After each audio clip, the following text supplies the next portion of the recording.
একটা জিনিস এত হাসি পাচ্ছে দিদি ভাই, তোমাকে থ্যাংক ইউ জানালাম। কেন বলো তো thank you?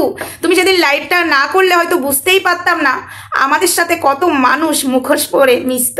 Thank you so much দিদি ভাই। আমাদের সঙ্গীতা ম্যাডামকে বলছি থ্যাংক ইউ। তোমার লাইভটা ফার্স্ট লাইভটাতে আমি খুব খুশি হয়েছি। 1 জানুয়ারিতে হেভি খুশি হয়েছি।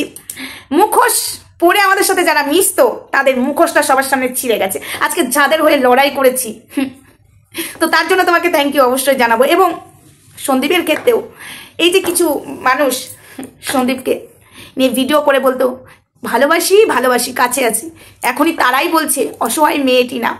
তখন মনে হয়নি টিনা অসহায় মেয়ে, তখন মনে হয়নি দিনের পর দিন মেয়েটাকে কেটেছে, তখন মনে হয়নি, তখন সন্দীপের পাশে দাঁড়িয়ে মেয়েটাকে নোংরাতম নোংরা কথা বলেছে, তখন মনে হয়নি অসহায় মেয়ে টিনা, এখন মনে হয়েছে অসহায় মেয়ে, এখন মনে হয়েছে দিদি ভাই। তাই তোমাকে আমি থ্যাংক ইউ জানাচ্ছি, অনেক অনেক ধন্যবাদ জানাচ্ছি দিদি ভাই। তোমার লাইফটা যদি না করতে তাহলে এদেরকে চিনতেই পারতাম না, এরা মুখোশ পরে আমাদের সামনেই ঘোরাঘুরি করছিল। তার জন্য থ্যাংক ইউ অনেক ধন্যবাদ। যতটা আমি বলবো আরো কম হয়ে যাবে। আজকে এরা যেই দেখলো সন্দীপকে নিয়ে ভিডিও করতে পারবো না, তখনই হয়ে গেল টিনা এদের কাছে অসহায় নারী। তখন অসহায় নারী ছিল না, তখন যে রূপ দেখিয়েছিল এখন কি করে বলতে পারছে? এদের মুখটা সত্যি বলছি, এরা মানে গিরগিটির মতো রং পাল্টাতে পারে, সবকিছু পাল্টাতে পারে। সত্যি মায়েরই বলছি, ভগবানের দিব্যি বলছি, সত্যি এরা হলো গিরগিটির থেকেও একদম খতরনাক জিনিস। আজকে বলছে দুই পৃথিবী দুই পৃথিবী দুই পৃথিবী, আমাকে আর দরিদ্রীকে নিয়ে। সেখানে লাভ ইয়ার দিচ্ছে, ভিউয়ার্সরা বাজে কথা বলছে, এরা লাভ ইয়ার দিচ্ছে। এই তোদের চরিত্র, এই তোদের ক্যারেক্টার, তালিয়া তালিয়া তালিয়া। যেখানে ম্যাডামকে নিয়ে বাজে কথা বলছে এরা লাইক দেয়, এরা লাভ ইয়ার দিচ্ছে। আরে তালিয়া, তোদের মুখোশটা এই কারণেই না তোদেরকে টিনা বিশ্বাস করবে, না তোদেরকে সন্দীপ বিশ্বাস করবে, তাও তোরা টিনার কাছে যাবি আহারে অসহায় মেয়ে। টিনা এগুলো ভুলবে নাকি? হ্যাঁ ভুলবে?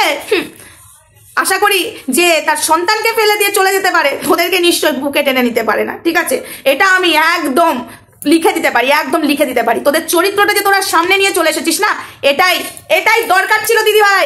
দিদি ভাই এটা দরকার ছিল তোমার লাইফটা। Thank you so much. আজ মানুষকে চিনতে পারলাম, এদের জন্য লড়াই করেছি, এদের পাশে দাঁড়িয়েছি। আজকে এরাই আবার পাল্টি খাচ্ছে, এরাই আবার জঘন্য কথা বলছে। আর যারা নাটক করে কান্নাকাটি করছে তাদের জন্য বুকের ভেতর কেঁপে উঠছে, বুক ভেঙে মানে ফেটে যাচ্ছে এদের, মানে কি বলবো।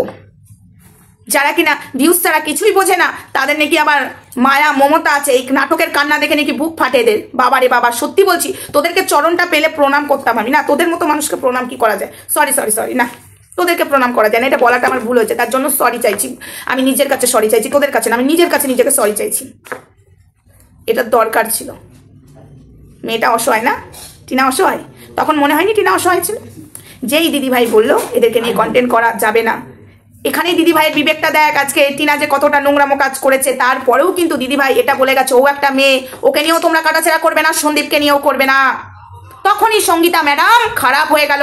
সঙ্গীতা ম্যাডাম তখন খুব খারাপ।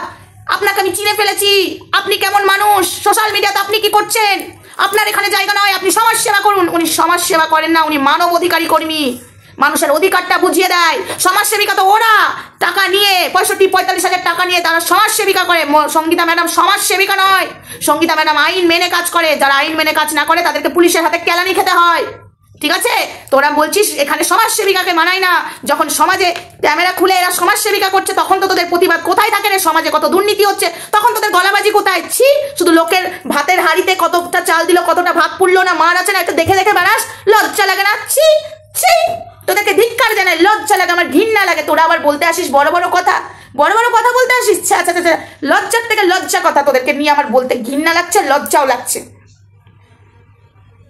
যেই বললো সেই ফসকা পড়ে গেল। এই রূপটাই দরকার ছিল দিদি ভাই। ধন্যবাদ তোমাকে, অনেক অনেক ধন্যবাদ। এদের রূপটা বেরিয়ে এলো, এদের রূপটা তুমি চিনিয়ে দিলে, এর জন্য সত্যি বলছি এই ভগবানের মানে কৃপা থাকে জানো তো, এই তোমার মধ্য দিয়েই এই সব মুখগুলো বেরিয়ে এলো, মুখোশ পরা তোমার মধ্যে দিয়ে। সত্যি বলছি, ভগবানের কৃপা না থাকলে এটা হতো না। তোমার মধ্যেই ভগবান কৃপাটা করলো আর মুখোশটা ছিঁড়ে পড়লো। অনেক অনেক ধন্যবাদ দিদিভাইকে। আমি যতটাই ধন্যবাদ বলবো ততটাই আমার কম হবে, ততটাই কম হবে। আর এই মেয়েটার পাশে দাঁড়িয়েছিলাম যখন মরকটকে কাটাছেড়া করছিল, এর মুখোশটাও ছিঁড়ে পড়লো। আজকে যদি দিদিভাই তুমি লাইভটা না করতে, এদের মুখোশটাই ছিঁড়ে আসতো না, এরা নাটকের পর নাটক করতো আর ভেতরে ভেতরে কত বড় ক্ষতি করে দিত। ওই উগ্রপন্থীদের মতো জানো তো, ঘাপটি মেরে বসে থাকে, দিয়ে ক্ষতি করে লোকের। ঠিক সেম এরাও করছিল। অনেক ঠাকুরের কৃপা এবং তোমার মধ্যে দিয়ে ভগবান প্রকাশ করে দিল।